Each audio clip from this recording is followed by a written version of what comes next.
High বন্ধুরা, আমি সুচরিতা। আজ আমি চলে এসেছি তোমাদের জন্য লোটে ঝুড়ি রেসিপি নিয়ে। উপকরণে প্রথমেই আমি লোটে মাছটাকে কিন্তু ফ্রেশ করে কিন্তু ক্লিন করে ওয়াশ করে নিয়ে চলে এসেছি। তোমরা দেখতেই পাচ্ছ কি দারুণ সব সাজিয়ে গুছিয়ে নিয়ে চলে এসেছি শুধুমাত্র তোমাদের জন্য। উপকরণ নিয়ে নিয়েছি, নেক্সট উপকরণে পেঁয়াজ কুচি, আদা বাটা নিয়ে নিয়েছি, আর নিয়েছি উপকরণের মধ্যে আমি রাঁধুনি বাটা। এই রাঁধুনি বাটায় কিন্তু মাছ কিন্তু দারুণ খেতে লাগে। তারপর নিয়েছি রসুন বাটা, আর নিয়েছি পাকা টমেটো কুচি। তারপর চলো ড্রাই স্পাইসেস শেয়ার করে ফেলি। নিয়েছি আমি এখানে জিরে গুঁড়ো, তারপর নিয়েছি ধনে গুঁড়ো, হলুদ গুঁড়ো, শুকনো লঙ্কা গুঁড়ো, নুন, অবশেষে নিয়েছি সর্ষের তেল।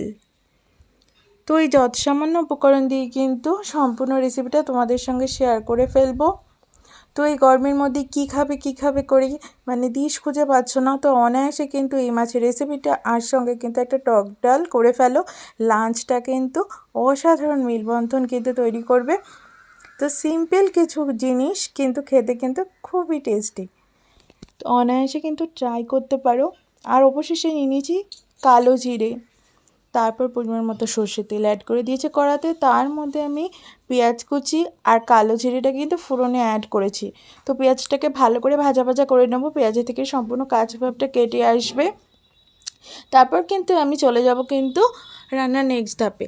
তো এদিকে দেখতেই পাচ্ছ আমি লোটে মাছটাকে ম্যারিনেট করে নিয়েছি। আমি কিন্তু এখানে 20 মিনিটস মতো কিন্তু ম্যারিনেট করেছি। তোমরা চাইলে আরও বেশি করতে পারো, আধ ঘন্টা বেশি না করাই ভালো।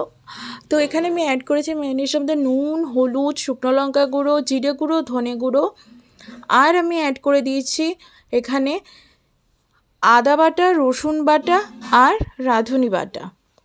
তো যা উপকরণ নিয়েছিলাম তার মধ্যে সমস্তটাই অ্যাড করে দিয়েছি ম্যারিনেশনের মধ্যে। তো ম্যারিনেট করে রেখে দেওয়ার পর ঠিক কীরকম লাগছে সেটাই তোমাদের সামনে তুলে ধরার চেষ্টা করেছি। খুবই ইজি, কিন্তু খেতে কিন্তু দারুণ লাগে। তো লোটে মাছ যারা গোটা খাও তারা একবার এভাবে তৈরি করে দেখো, ঝুড়িটা বেশি ভালো লাগে, ঝুড়িটার টেস্টটা। তারপর কিন্তু দেখতেই পেলে পেঁয়াজটা অনেকটাই ভাজা হয়েছে। আমি কিন্তু বেরেস্তার মতো কিন্তু ফ্রাই করিনি, মিডিয়াম কিন্তু আমি ফ্রাই করে নিয়েছি। তারপর কিন্তু মাছটাকে আমি অ্যাড করে দিলাম, দিয়ে এবার মাছটাকে ভাজা করে নেব। এখানে কিন্তু জল একদম অ্যাড করবে না, তো লোটে মাছের থেকে কিন্তু জল রিলিজ করবে, সেটা দিয়ে কিন্তু রান্না কিন্তু হয়ে যাবে, একদমই জল দেওয়ার প্রয়োজন নেই। তো যেহেতু আমি ঝুড়ি করছি সেহেতু জল তো একদমই দেওয়া যাবে না। আর পাকা টমেটো কুচিটাও কিন্তু ম্যারিনেশনের মধ্যে আমি দিয়েছিলাম, সেটাকেও অ্যাড করে দিলাম,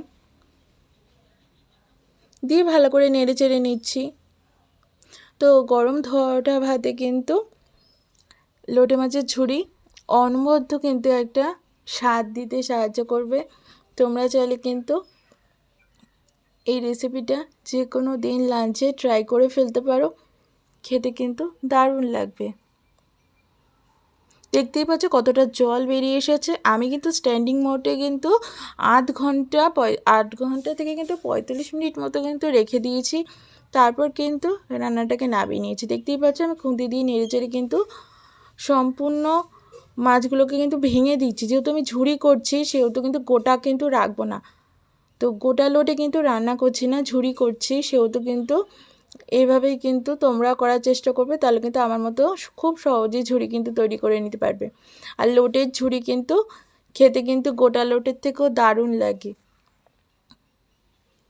তো এবার আধ ঘন্টা থেকে 45 মিনিট মতো আমি কিন্তু স্ট্যান্ডিং মোডে কিন্তু গ্যাসটাকে কিন্তু আমি হাই ফ্লেমে দিয়ে কিন্তু তৈরি করে নেব সম্পূর্ণ রান্নাটা। এখানে দেখতেই পাচ্ছ আধ ঘন্টা পর আমি যে ফিরে এসেছি, রান্না সম্পূর্ণ কমপ্লিট হয়ে গেছে, একদম মাখো হয়ে গেছে, কিন্তু সম্পূর্ণ রান্না কমপ্লিট। এবার আমি গ্যাসটাকে অফ করে দিচ্ছি, দিয়ে কিন্তু আমি সার্ভ করে দেব। তো গরম ভাতে আর কিছুই না, একটা পাতিলেবু টুকরো আর এই মাছ, অনবদ্য জাস্ট।